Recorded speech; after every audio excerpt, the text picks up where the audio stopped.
Hi, I'm Jody Mayeux. Welcome back to another video on minor pentatonic scales.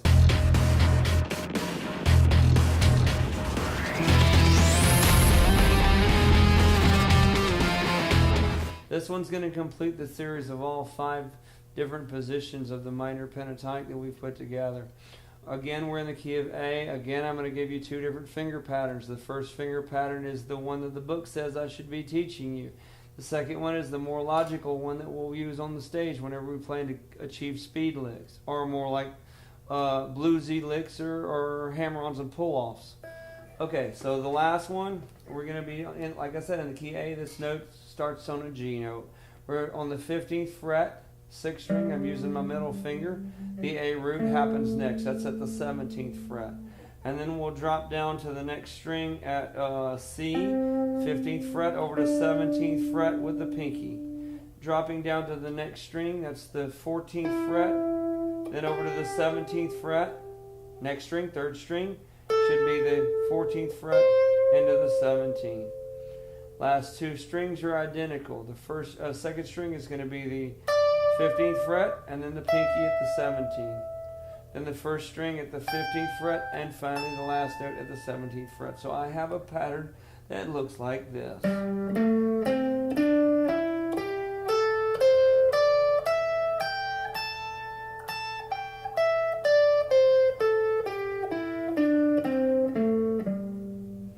So, more logical, the finger pattern that I would probably use if I'm playing on a stage would be index at the 15th fret, then ring finger over to the 17th fret.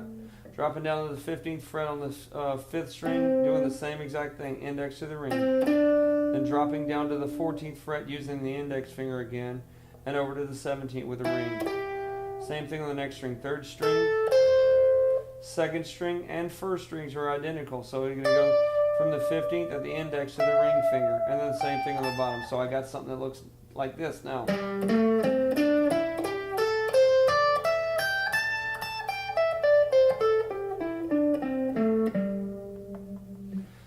Again, more licks that I've talked about before. I'm going to give you 4 more finger patterns to kind of exercise on. But again, feel free to play whatever you feel in the scale. I really encourage you to pull up some rhythm tracks and try to play in the key of A using these patterns. So my first riff I'm going to give you is going to be the 1st string or 2nd string at the 15th fret, going to 17, and the same thing on the bottom. Just a little 4-note increment. So it's 15, 17, 15, 17. I'm going to pick each note. There's my first riff. Another thing you could practice on that is just doing hammer-ons as well, just to get your fingers in gear. Another riff I like to do on this one, another bluesy sounding riff. My A root is on the 3rd string.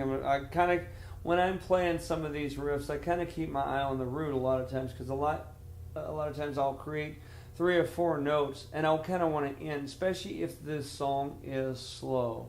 If it's a slow blues song, keep your eye on the A riffs or A roots, because you want to end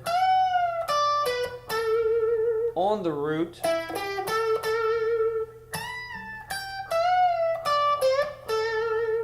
to kind of give it some sparkle. If there's not another rhythm guitar player there, you got to kind of pronounce the root to understand what key you're in, because if the listener that you're playing for is looking for something for his ear to hear, and if he don't hear that, he's just hearing a series of notes that doesn't make sense to him. But if you hit the A chord and then you play, there's that root. You hear it. It sounds like magic now.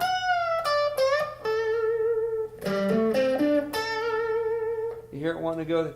And if you listen to a lot of blues players, a lot of times they'll end on the root to create their lick, or start there and end there. So highlighting that root is a big plus for playing blues licks.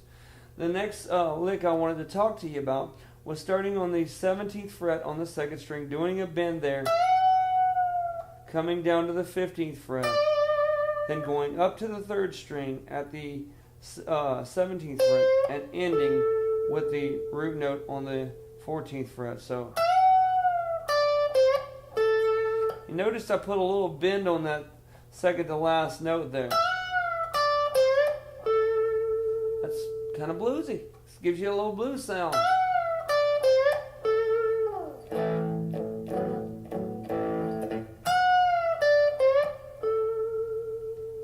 Notice I keep giving you a little vibrato shake in the note.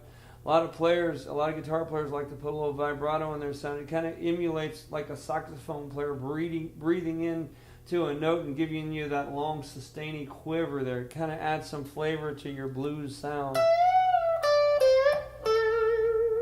Rather than, that just sounds kind of bland. Put some vibrato to it. It makes you sound like you got feeling in your music, as if you were talking to somebody rather than shouting at them. The next thing I want to talk to you about is, like we did in the first part of the other 2 lessons, was some of the Jimi Hendrix style double stops using these same patterns. So this time, since the bottom 2 strings are on the same frets, I'm going to do you a little slide up and down. That's from the 15th into the 17th fret. Then I'm going to do you a string skip, meaning I'm skipping over this group and going to the next group. So I'm going to the 3rd and 4th strings next. And because both of those line up into the 14th and the 17th frets, I'm going to do the same thing there. So now I got... Then I will end with the notes right in the scale going descending down. So I'm going 17, 15 on the 5th string and ending with the root on the 17th fret. So I got a lick that looks like...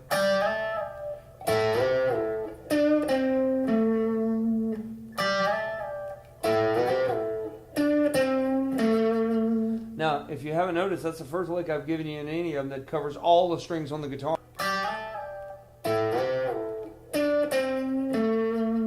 One more time, really slow.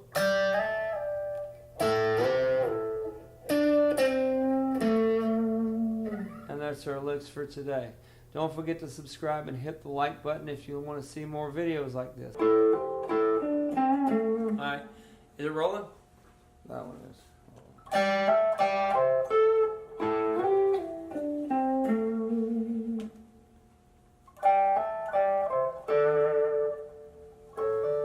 You rolling?